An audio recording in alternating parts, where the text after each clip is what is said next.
SCP-3512. The More You Know. Relationships are difficult. Maintaining a lasting connection between yourself and another human being is never without some trouble, but the result can be a beautiful thing. Some people, however, are not interested in any lasting connections and are only interested in more immediate gratification.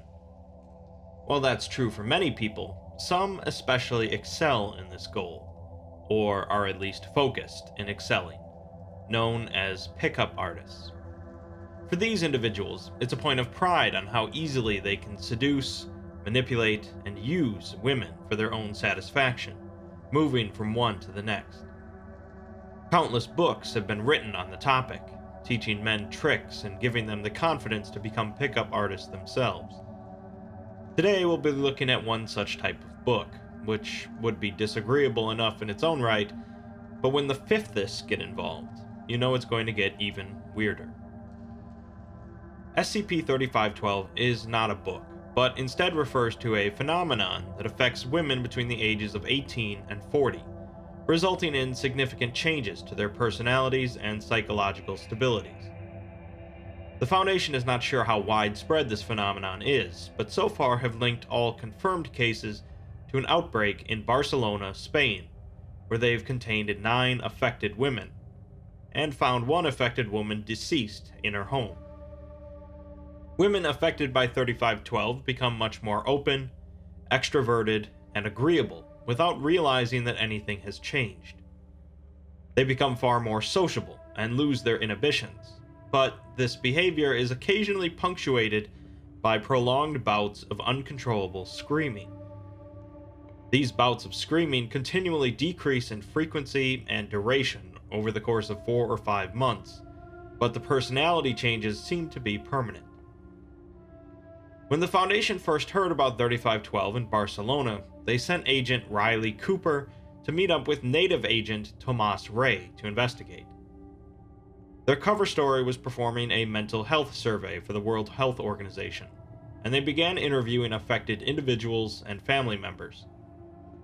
Cooper describes the victims as plastic and unreal, with no awareness of their change, which is freaking the families out more than the screaming. Cooper concludes that the families aren't involved, and that it doesn't feel like a basic cognitohazard, an anomaly that alters someone's thinking, because it doesn't seem like a superficial change. She writes that the affected individuals are so sincere in their delusion, so up for it. The women continue to smile throughout the interviews, while the families cry. Cooper and Ray test amnestics to try and wipe the women's memories of whatever affected them, but it fails to change them back. One of the girl's younger sisters mentions the word apagada, which they find out is a nightclub in Barcelona. One of the girl's mothers tried to warn her daughter about going there, knowing it was trouble, but it seemed the girl didn't listen. The two agents head to the club at midnight, where it's dark, loud, hot, and crowded. Cooper waits at the bar, where eventually a tall blonde man slides in next to her and offers to buy her a drink. He then asks her what her favorite star is, which she assumes at first to be the start of a bad pickup line until she realizes that he's serious. She notes that the man is confident and charming, but there's too much eye contact and his speech is too precise, as he's not drunk enough. Cooper glances over to Ray, and the man notices, causing him to suddenly leave. Cooper tries to follow him, but quickly loses him, although she pays the doorman, who tells her that he's a regular here, and his name is Josep Oriol. They soon track down his address in Barcelona and break in. They find plenty of incriminating material, but Cooper notes 3 things specifically. The first is a bunch of architectural plans for buildings, utilities, and railway tunnels. Since Josep is apparently a software developer, it certainly raises a red flag. Secondly is a book on the kitchen table, seemingly used regularly, with a plain cover. Cooper doesn't open it without cognitohazard screening, but she has a feeling about it. Third is a small sculpture next to the book on a dishcloth, that looks like a blob of candle wax carved into points, with what seems like legs stuck into it, made of pieces of Lego and Meccano, rose stems, a crab claw, a corkscrew, and what she thinks was a skeleton key. The two go into the bedroom where they find boxes full of similar materials, including quills, dolls' limbs, wire, and syringes, and when they went back into the kitchen, the wax sculpture was gone. Let's get to the book, though, which is an advanced review copy of a text titled The More You Know, a Pickup Artist's Bible. The author is only listed as Enigma, and there is no publication information. The book contains 625 pages, with a foreword attributed to artist Snoop Dogg, and a total of 23 chapters, although the last 12 chapters are all numbered as Chapter 12.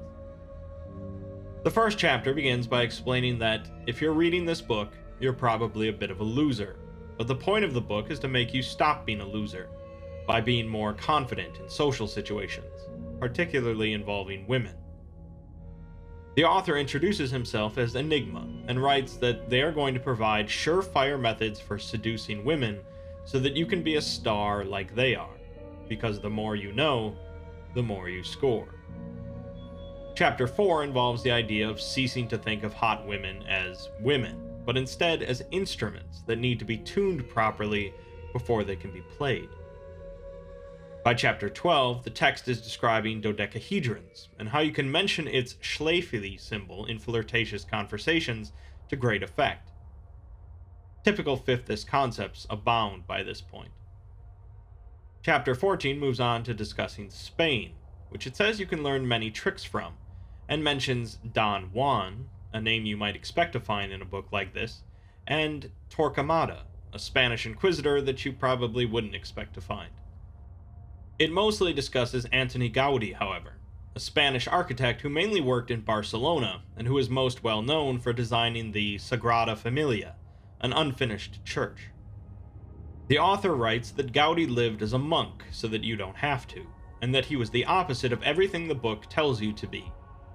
He was unsociable, celibate, never spoke to women, and died by being struck by a tram while being mistaken for a beggar. The author brings Gaudí up because he understood that everything has a purpose, and that organic and anarchic forms can be used to capture beauty and fix it in place forever. Chapter 18 discusses that strange little wax-like sculpture found in Joseph's home. They are not actually made up of candle wax, but instead some form of fat. The text mentions you can use pork fat, but will have less satisfactory results, meaning that likely human fat is ideal. For the limbs attached to the fat, the text says to focus on articulation rather than strength, and the more complicated you make them, the more precise your sculpting will need to be. Once you freeze the fat for 6 to 12 hours, you're meant to carve it into a specific shape, which will grant it a degree of sapience, and inserting the leg components will bond them to the creature. Then, when you believe your intended target is sleeping, you are to concentrate on their face, the inside of their mouth, and their throat, and the fatty creature will scurry off. The specifics of what happens next are not mentioned, but it's likely not pleasant. The Foundation has yet to contain one of these creatures, but the largest one they've observed was 3.5 meters in diameter, with its limbs composed of human spines tipped with gastropod feet. Chapter 19 discusses heating up a pair of scissors over a flame, and if you have parents or siblings with you, to check that their bindings are tight. It warns not to be tempted to start with them first, but instead to take your right hand, grasp the pinky finger of your left hand, and pull it sharply down towards the side, where you'll hear a clean snapping sound. We don't get many details in this chapter besides this, but the point is that the process disfigures and warps the individual. The final chapter says that if you wish to know, you must look deeper, and the words, as below, so below, repeated continually. The Foundation looked over the architectural plans retrieved from Joseph's home and found some inconsistencies with the municipal records. There is a side passage shown on the plans off of a high-speed rail tunnel that shouldn't be there, with a descending spiral staircase. Cooper and Ray head to investigate, hoping to find Joseph and interrogate him further. Ray is reluctant to continue the investigation down underground, but Cooper is persistent. They reach the bottom of the spiral staircase and find 3 branching tunnels. One of their body cameras picks up movement down one of the tunnels, but they don't seem to notice, and Cooper decides to head down the middle of the 3 passages, as its smooth floor indicates that it's used the most often. They travel down a gradual downward slope for 12 minutes as the tunnel slowly narrows, until it finally opens up into a larger chamber, with stone steps leading up to a hole in the ceiling. The walls and ceiling are carved into abstract organic shapes with a melted appearance, and the 2 agents guess that they're underneath the Sagrada Familia. They find a small alcove containing a tight bundle of amputated human fingers pointing outwards. They continue down another tunnel where a dark, viscous substance coats part of the ceiling, dripping onto the floor. They walk for another 15 minutes, including down several steep descents, and begin hearing a whirring mechanical sound. The air grows warmer, and an awful smell breaks out as they find another large chamber, naturally carved this time. Hanging stalactites have been carved with shapes including orchids, barnacles, and rows of human teeth. In the cavern is a wide, slow-moving river flowing into a low tunnel. The river is composed of congealed fat. On the other side of the river is what's causing the mechanical sound: 3 industrial-sized book printing machines, with no evident electrical connections. Cooper mentions following the river, but Ray refuses to go into the small tunnel, saying instead to get the mole rat's MTF to go instead. Cooper concedes and says she's just going to get some samples, but Ray freezes, pointing to something on the ceiling above her. On the ceiling is one of the fat, composed creatures, the one 3.5 meters in diameter, and it drops onto Agent Cooper. Cooper gets several shots off to no effect, and it drags her into the river of fat. Her body camera is obscured for the next 20 minutes, but it records the sounds of wet, sucking noises from the river. When the camera feed comes back, it shows a very large, dimly lit, domed chamber. The river of fat drops into a waterfall, or fat fall in this case, and on the other side of the cavern is a fresco depicting the Virgin Mary. She is depicted pregnant, chained to a star-shaped rack by her ankles, wrists, and neck, and at the base of her throat is a pipe emitting dark smoke. There is a layer of smoke obscuring the floor, but the camera moves underneath the smoke to show hundreds of small, fatty creatures scurrying over one another. Agent Cooper is heard calling out, and the camera moves over to show a person lying face down on the floor. As the camera approaches, the person turns over, revealing it to be Agent Cooper. The person wearing her body camera now is unidentified.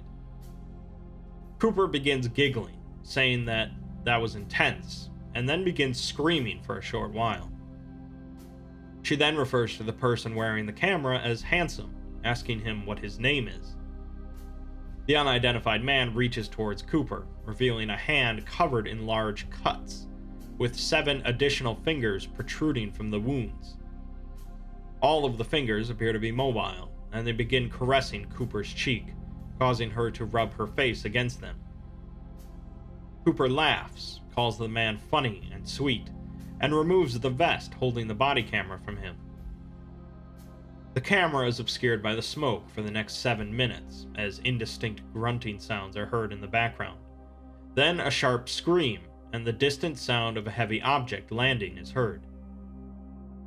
The body camera is picked up and thrown downwards, landing on a pile of human corpses, showing one woman's face in the early stages of putrefaction.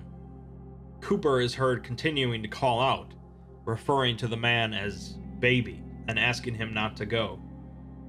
Several other women's voices are heard calling out as well, and over the next 28 hours, at least 8 distinct voices are heard, consisting of laughter, screaming, and indistinct speech. Eventually, the camera's batteries die, and it was found later at the top of the spiral staircase. The Foundation has yet to find the areas depicted in the footage, and neither of the agents have been recovered. If that was all a little too muddled for you, I'll briefly explain.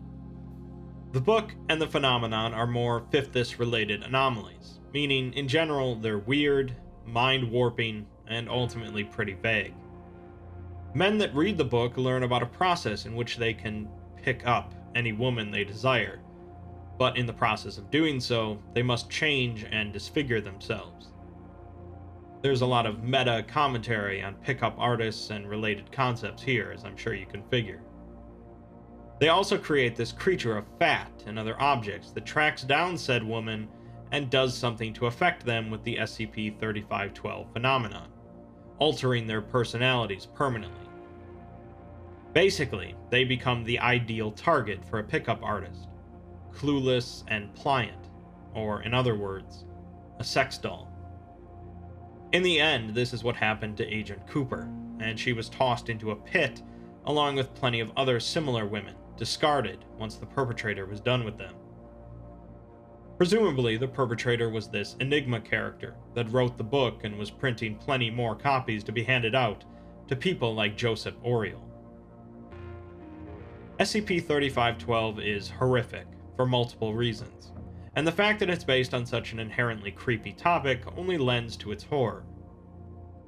Between this SCP and the Vorhole, fifthists begin to rival Sarkicism as one of the grossest groups of interest, with the added bonus of being so much more nebulous about their larger goals. While perhaps the more you know would never end up being as big of a problem as star signals was, it's far more unsettling.